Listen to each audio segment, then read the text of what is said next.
secara melengkap seperti lintasan. Dari mana? Assalamualaikum warahmatullahi wabarakatuh. Teman-teman selamat datang di channel Jenny Vlog. Kali ini Jenny mau makan miswa.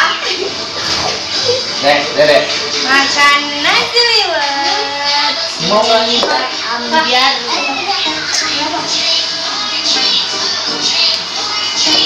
Nasi liwet requestnya suami. Makan bareng.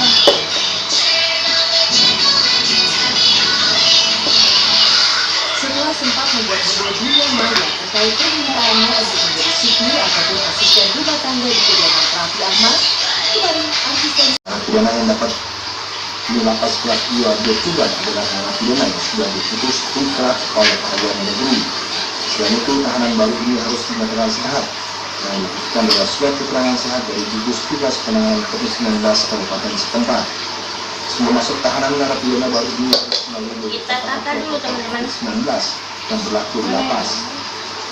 Mulai dari mencuci tangan, masuk bilik disinfektan, pemeriksaan suhu tubuh, serta menempati blok isolasi mandiri di dalam lapas selama 14 hari sebelum dimasukkan ke blok bersama narapidana lainnya.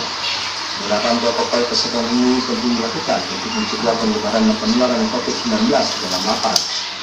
Terhitung sejak awal Juni 2020, lapas kelas 2 Tuban yang telah menerima 11 orang narapidana baru, sedangkan kapasitas kamar isolasi yang disiapkan oleh lapas mampu menampung 15 orang napi.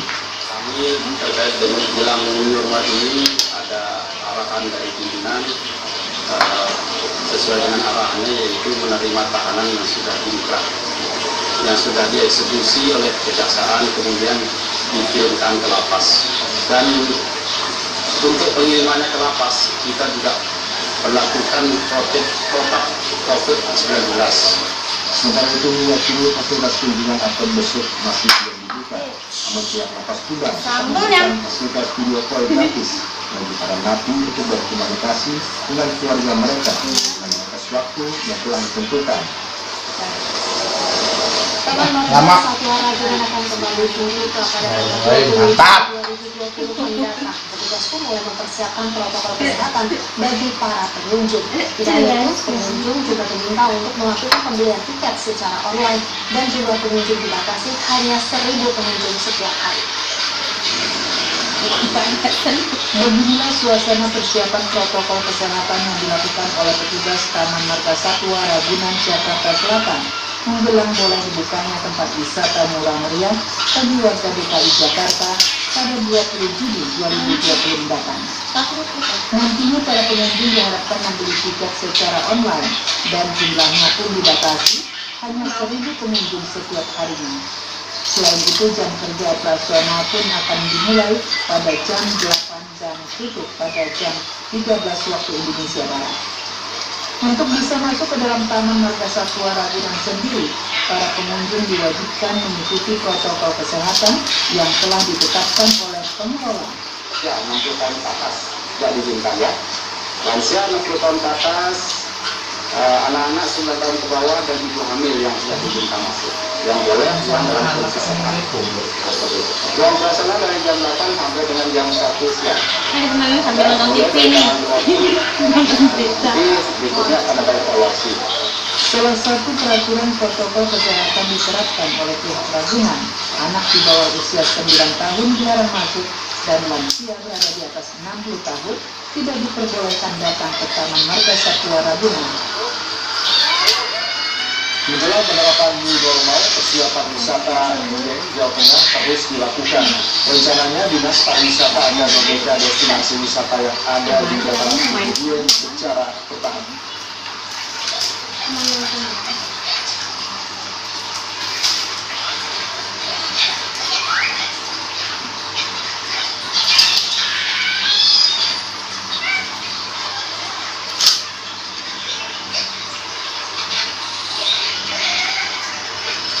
Menghindari membudaknya kunjungan wisata di dataran tinggi Dieng pasca pandemi COVID-19, Dinas Pariwisata akan membuka objek wisata yang ada di dataran tinggi Dieng secara bertahap. Untuk aturan new normal, Dinas Pariwisata masih mengodok aturan yang nanti akan diterapkan saat objek wisata Dieng mulai dibuka kembali. Persiapan new normal ini nantinya akan mengatur pedagang, homestay, dan pengunjung hingga area parkir agar tidak terjadi penularan COVID-19 dan menjadi klaster baru. Selain itu, sarana tambahan sesuai protokol kesehatan juga disiapkan. Objek wisata Dieng masih ditutup hingga tanggal 29 Juli. Periksa suhu wisatawan, kemudian menyiapkan tempat-tempat untuk cuci tangan, kemudian masuknya tidak boleh rombongan terlalu besar, harus dibagi. Misalnya ada 500 ya 250 dulu, nanti 300 dan 200 selebihnya masuk kemudian di semua objek akan seperti itu. Malah sekarang masih itu ya Pak, sekarang masih kita tutup sampai dengan tanggal 29 Juni. Sesuai protokol kesehatan, pengunjung nantinya akan dicek suhu tubuh, melakukan cuci tangan sebelum masuk tempat wisata dan wajib menggunakan masker. Seperti diketahui, objek wisata di dataran tinggi Dieng menjadi favorit bagi wisatawan untuk wisata alami baik lokal maupun internasional. Senada dengan dia, pemerintah Kabupaten Kebumen akan segera membuka tempat wisata yang dikelola masyarakat. Pembukaan destinasi wisata dan tempat hiburan harus memenuhi ketentuan yang berlaku sesuai dengan protokol kesehatan di tempat wisata. Wakil Bupati Arief Sugianto pada saat rapat koordinasi simulasi pembukaan objek wisata menuju fase new normal mengatakan pada tahap new normal wisatawan yang boleh berkunjung adalah wisatawan lokal untuk menghindari terjadinya kasus baru. Dan pembukaan destinasi wisata serta tempat hiburan harus memenuhi ketentuan yang berlaku sesuai protokol kesehatan. Arief juga menjelaskan setelah semua pengelola objek wisata mengajukan surat kesiapan serta kesanggupan melaksanakan tatanan protokol kesehatan, Dinas Pariwisata akan melakukan verifikasi dan menentukan objek wisata mana yang bisa segera dibuka kembali. Diharapkan 1 minggu ke depan untuk memberikan surat permohonan pembukaan objek wisata. Kemudian 1 minggu ke depan untuk diverifikasi oleh fase 1 atas pariwisata detail yang akan dilaporkan kepada Kepala Dinas Tugas yang nanti mendapatkan. Baru setelah itu akan dihasilkan untuk terbuka. Diharapkan pembukaan wisata serta tempat hiburan nanti seluruh elemen dapat memenuhi sejumlah aturan dalam penerapan protokol kesehatan. Di antaranya menggunakan masker, mencuci tangan dengan sabun, dan pembatasan jumlah kerja dan jam kunjungan.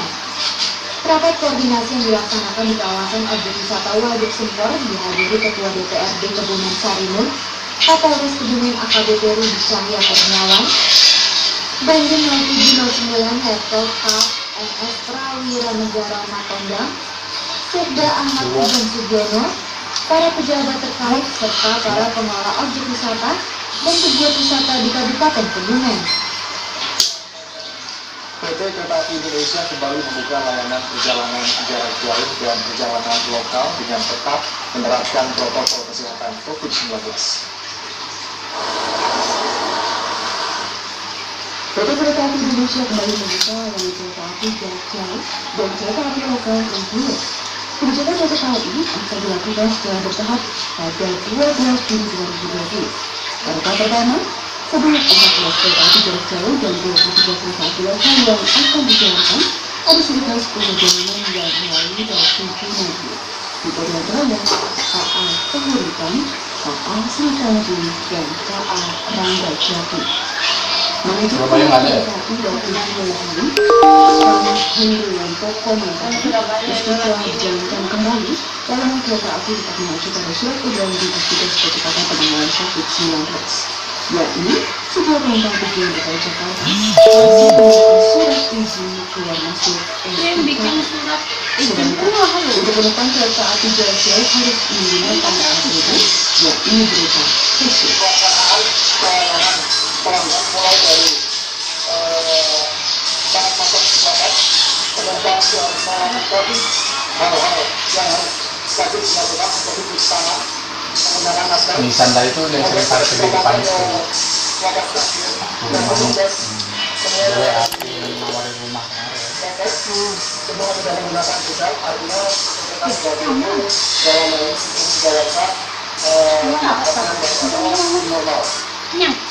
Setelah makan, bersama kita kepada besar secara online 7 hari sebelum keberangkatan.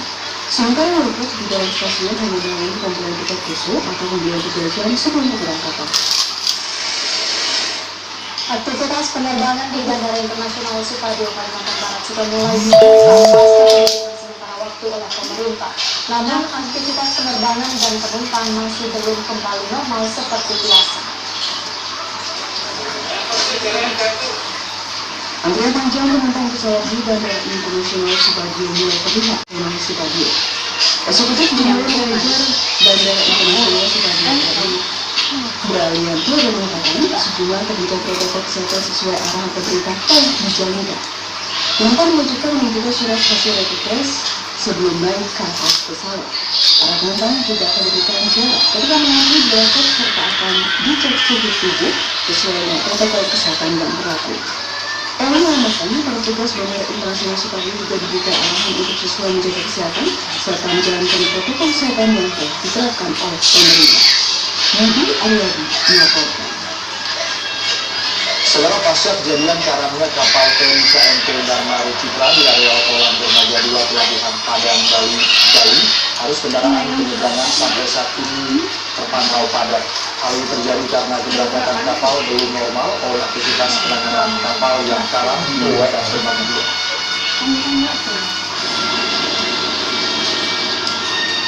Arus kendaraan di Pelabuhan Padang Bangka Asal hingga saat ini masih ada.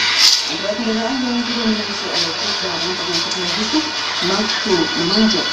Ya, kepolisian juga telah diumumkan untuk melakukan Udah habis tungkulnya nih, ha. Kau lihat nih, kau lihat.